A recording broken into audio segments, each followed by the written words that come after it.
The Pianist in the Hotel Bar. There are moments in life when the past finds you without warning.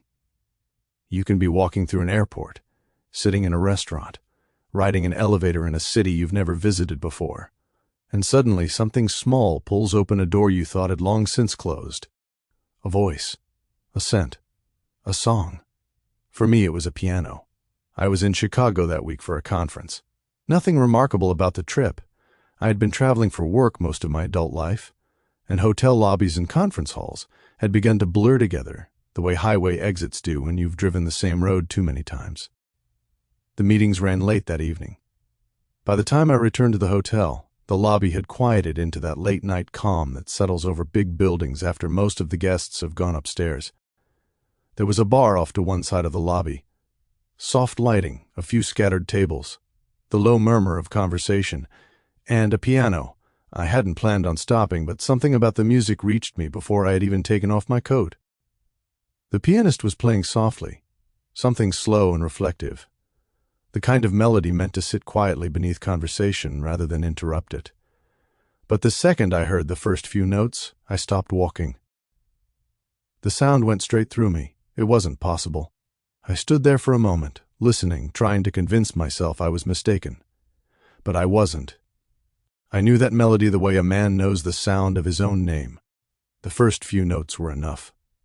Before the pianist had even finished the opening phrase, I was no longer standing in a hotel bar in Chicago. I was 22 again, and very much in love. At the time, I had just graduated from a small conservatory program and was playing piano wherever anyone would let me. Restaurants, weddings, small jazz clubs that smelled like old smoke and spilled whiskey. I wasn't very good yet. At least not by professional standards, but I had ambition, and at 22 ambition often feels like the same thing as talent. There was a beautiful young woman who came into the club one night with two friends. I remember noticing her because she wasn't paying attention to the music the way most people did. Most audiences listen politely. They nod, they clap. But she listened differently. She leaned slightly forward in her chair, her head tilted just enough that I could tell she was actually hearing the notes rather than simply letting them pass by. After my set, she came up to the piano. "I've never heard that piece played like that before," she said. It wasn't criticism. There was curiosity in her voice, something thoughtful, almost admiring. I looked up from the piano. "Is that a good thing?" I asked. She smiled. "A good one," she said. "Most people play the notes. You sounded like you were remembering something." I let out a quiet laugh. Maybe I was. She studied me for a moment longer, as if deciding something. Then she extended her hand. "I'm Madeline. Madeline Hart," she said. "But everyone calls me Maddie." She was studying literature at the university across town. We started talking that night, and then we kept talking. The first year we knew each other felt like the kind of story people write songs about. Not dramatic, not reckless, just intense in the way young love often is. If we went more than a few hours without seeing each other, it felt as though the air had gone out of the room. We were two young people deeply in love, and together we made the world feel as though anything was possible. She came to hear me play whenever she could. Sometimes she sat quietly in the back of the room. Sometimes she sat close enough that I could see her watching my hands on the piano keys. After my shows ended, we would walk through the empty streets together, talking, laughing, staying up late, arguing about books she loved and music I insisted she should learn to appreciate. She had a way of looking at the world that made everything feel more alive. Even ordinary things. Rain on sidewalks. Streetlights reflecting in puddles. A line in a novel she would read aloud like it was something sacred. It was her who convinced me to start writing music instead of playing other people's compositions. "You hear things other people don't," she said once. "You should trust that." So I began writing small pieces. Nothing complicated. Just melodies that came to me late at night when the world had grown quiet. One evening I played a new piece for her. We were alone in the club before opening. The chairs were still stacked on tables, and the sunlight from the windows fell across the piano like a pale curtain. When I finished playing, I looked over at her. She didn't speak right away. "What do you think?" I asked. She smiled softly. That one is mine, she said. I laughed. You can't just claim songs like that. Yes, I can, she said, smiling. Why?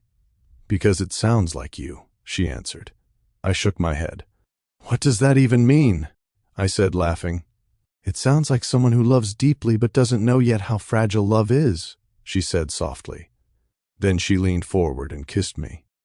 And from that day on, that melody belonged to her. Life doesn't always move in straight lines the way we imagine it will. A year later, everything began to change. My music career wasn't going anywhere. Bills piled up. Reality has a way of pressing in when youth begins to fade into adulthood. I started taking other jobs. Corporate events, background music in hotel lounges, anything that paid. She wanted something different. She had been accepted into a graduate program in New York, a chance to study writing with people whose books filled the shelves of the library where she had spent half her life. We told ourselves the distance would be temporary.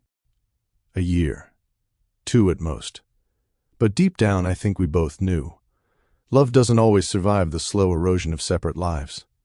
The night before she left, we sat together beside the piano in that same small club. Neither of us spoke much. Some things are too heavy for words. When she stood to leave, she rested her fingers lightly on the edge of the piano. Don't stop writing music, she said quietly. I looked up at her. She held my gaze for a moment longer than usual, as if she wanted to say something else but hadn't quite decided how. Then she gave a small smile, the kind people use when they're trying to make a moment lighter than it really is. I always liked the ones you wrote best, she said. The room felt strangely still. I wanted to argue.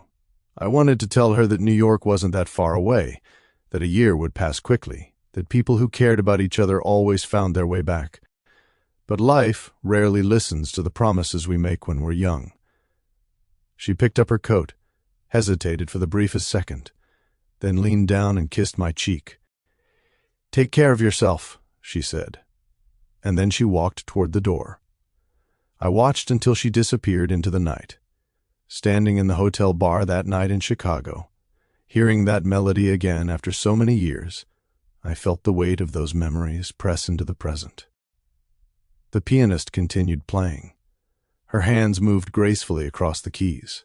The melody had grown richer somehow, more mature. But the heart of it was unmistakable. I walked slowly toward the piano. The room around me seemed to fade. When she finished the piece, a few people clapped politely. She nodded and began adjusting the sheet music on the stand. I stepped closer. Excuse me, I said. She looked up. She couldn't have been more than 25. Dark hair, dark eyes. Something about her face felt strangely familiar. That song you just played, I said carefully. Yes? Where did you learn it? She smiled. My mother taught it to me.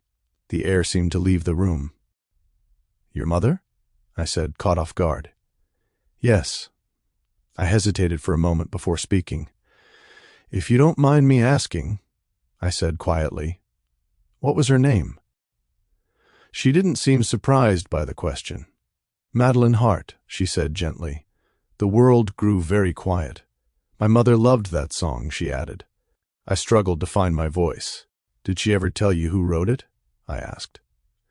No, she smiled faintly, as if remembering something. She just said that it was written for her. For a moment, I couldn't speak. She played it a lot when I was growing up. The young woman continued. Sometimes on quiet evenings when she thought I wasn't paying attention.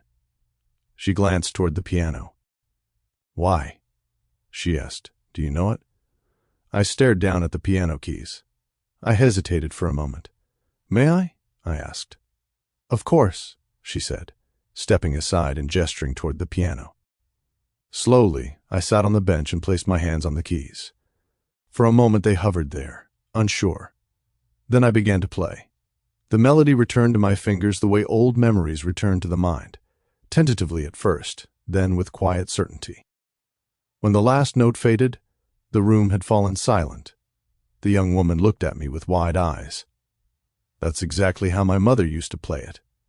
I smiled faintly and looked down at the keys. For a moment I couldn't trust my voice. Of course it sounded the same. I had carried that melody with me for 30 years. I had written and arranged the notes myself. The pianist's name was Isabella. She told me her mother had passed away 3 years earlier from a brain aneurysm. All those years I had believed that Maddie had forgotten me, that life had carried her somewhere else, towards someone better, someone more successful, someone who had given her the life I hadn't been able to. But sitting there in that quiet hotel bar, listening to her daughter speak about her, I realized something that had never occurred to me before. The love I thought I had lost might have meant far more than I ever understood. Later that night I returned to my room.